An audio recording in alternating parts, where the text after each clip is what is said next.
one of the really exciting things about this piece is that it is an experience of listening, but it is also an experience of watching. And you have both of those things working together.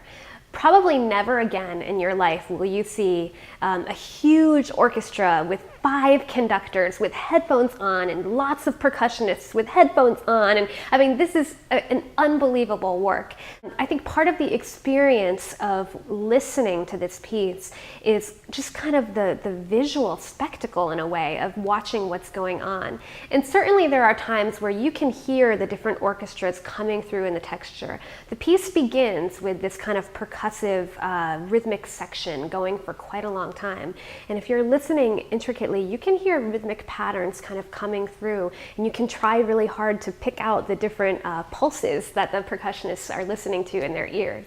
And it's very interesting because you'll see the conductor just kind of keeping a very steady beat, and all kinds of stuff is going on around it. So it's really cool to hear that.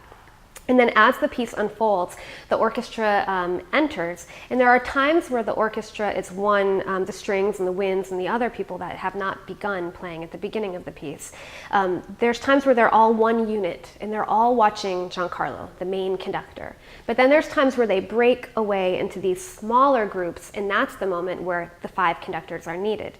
It's kind of cool, again, from a visual standpoint, because you'll see all 4 of us that have been sitting stand up, and then you'll know, aha, it's coming up, the part where, you know, it breaks apart into smaller orchestras. So I think the combination of the visual elements of the piece with what you're hearing sonically is what really makes it a special performance.